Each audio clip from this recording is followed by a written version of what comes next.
Mark Williams, a black delivery driver, endured constant humiliation, unaware that he owned the entire company.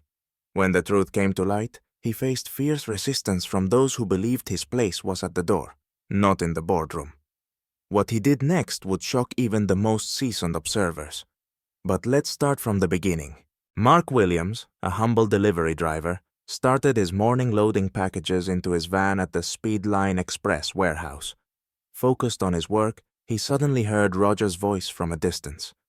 "Hey, Williams, planning to delay deliveries all day again?" Mark turned politely and replied, "No, sir. Everything's on schedule." "Schedule?" Roger sneered, casting a glance at the other employees. "Guys like you don't even know what a schedule means. It's just a fantasy." The surrounding employees burst out laughing, while Mark silently swallowed his anger. Choosing not to escalate, he turned away and continued working. A couple of hours later, Mark arrived at the company's main office to deliver an important package. At the service entrance, Jake intercepted him. "Hey, delivery guy, can't even park properly by the door?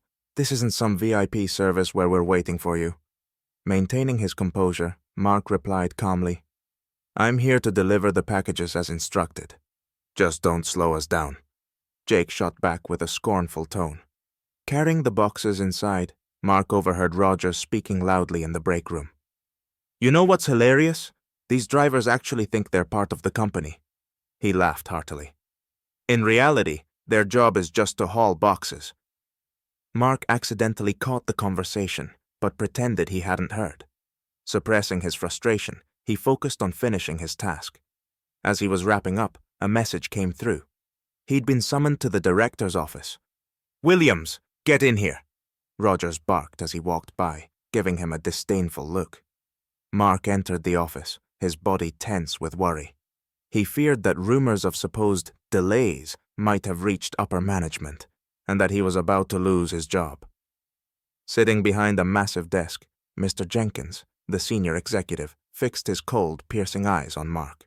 Mark stepped into Mr. Jenkins' office, nervously clutching his cap. Behind the massive oak desk sat the company director, his gaze cold and piercing. "Williams," Jenkins began, "how long have you been with us?" "More than 10 years, sir," Mark replied, feeling a growing sense of unease. "And in all that time, did you ever wonder who owns this company?" Jenkins continued, sliding an envelope across the desk. "No, sir." Mark frowned, unsure of where this was heading. "Then I suggest you read this," Jenkins said curtly. Mark cautiously opened the envelope and stared at the documents inside, his life changing in an instant. The papers confirmed, without a doubt, that he was the majority shareholder of the company. His late father, the founder of Speedline Express, had left the shares to him as part of his inheritance. However, a trustee had kept their existence hidden, until now. "This must be some mistake," Mark muttered, his voice trembling. "There's no mistake, Williams," Jenkins said with visible irritation. "Legally, you are the owner. But let me warn you, that doesn't mean you're ready to run this company." Mark shifted his gaze from the documents to Jenkins, his mind racing with questions. Why hadn't he known? Why was this being revealed now? "I'm still just a delivery driver," he said, his tone uncertain. "For the moment, yes," Jenkins replied impatiently. "But as the owner, you have the authority to do whatever you wish with this business." At that moment, the door opened and Roger stepped into the office. Seeing Mark, he couldn't hide his smirk. "Oh, this guy messed something up?" he quipped. "Close the door, Rogers," Jenkins snapped. "Williams is now your new boss." Rogers' expression froze in utter disbelief. He glanced at Jenkins, then at Mark. "This is a joke, right?" he stammered, his voice betraying fear. "No," Mark replied firmly, for the first time feeling a surge of control. "And tomorrow, we'll discuss what this means for all of us." Mark stood up, the documents in his hands. His gaze was steady, his posture confident. In that moment, he realized his life would never be the same again. The next day, by 9 a.m., The employees of Speedline Express gathered in the conference room for an unscheduled meeting. No one knew what to expect, but rumors had already started circulating. Maybe he'll bring coffee for everyone, Jake chuckled, leaning back in his chair. Or maybe they'll finally fire him, Rogers sneered. At that moment, the door swung open and Mark entered, dressed in a sharp suit. His confident stride and focused expression silenced the laughter instantly. "Good morning," he began, standing at the podium. "Thank you all for coming.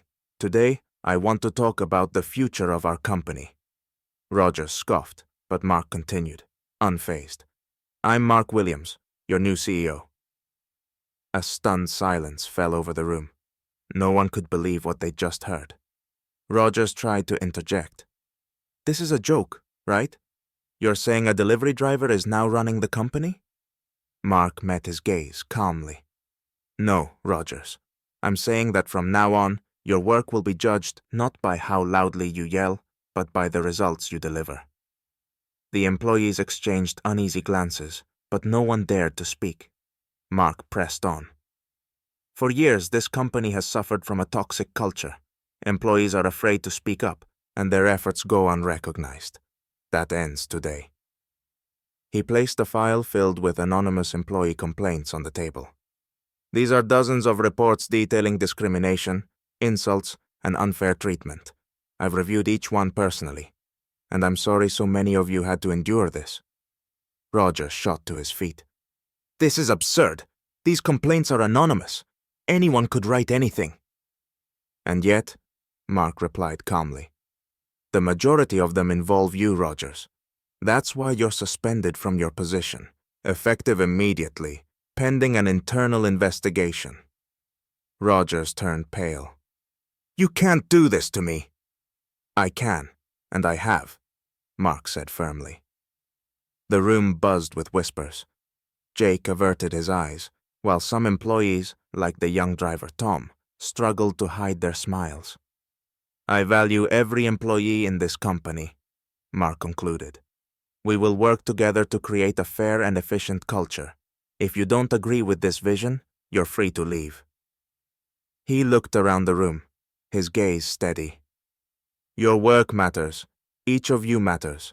And from today forward, I promise that respect for every individual will be the foundation of how we operate."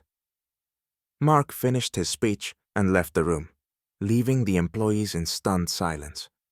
For the first time in a long while, many felt that real change was finally happening. After the meeting, Mark dove into his new role with unwavering determination. He introduced anonymous surveys, allowing employees to share their concerns without fear of retaliation. Alongside his team, he began restructuring the company's management to eliminate toxic practices and promote transparency. The junior staff were the first to notice the changes. Mark personally held a meeting with the delivery drivers to hear their grievances. Tom, the young driver who had often stayed silent out of fear, finally spoke up. "We always thought we were seen as nothing more than cheap labor. But if you're willing to listen to us, I'm ready to help improve the system." Mark smiled. "Tom, your ideas matter. Each of you has a place at this table." Meanwhile, Rogers, now suspended, tried to use his old connections to regain his position. However, his history of misconduct was now widely known. Mark insisted on a thorough investigation, which confirmed numerous complaints of discrimination and verbal abuse. Rogers was officially terminated, and his position was given to Jennifer, a respected manager known for her fairness and excellent people skills. The most significant changes, however, occurred among the employees themselves.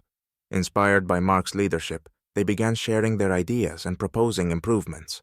Even those who were initially skeptical started seeing him as a genuine leader. One day, a few months later, Jake approached Mark in his office.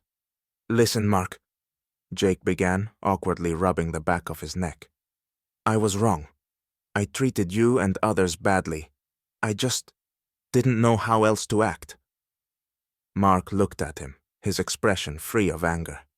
"Jake, I appreciate your honesty. What matters isn't what happened before, but what you choose to do now." Before long, Speedline Express began earning a reputation as a model company.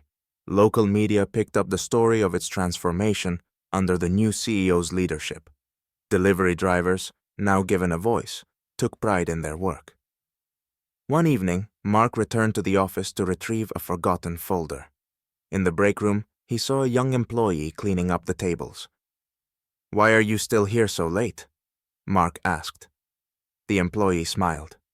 "Just wanted to finish up. You know, it feels good working here now." Mark smiled back and walked out into the night, feeling that all the struggles had been worth it. He wasn't just the owner of the company anymore. He had become a living example of how one person could change the system by refusing to back down.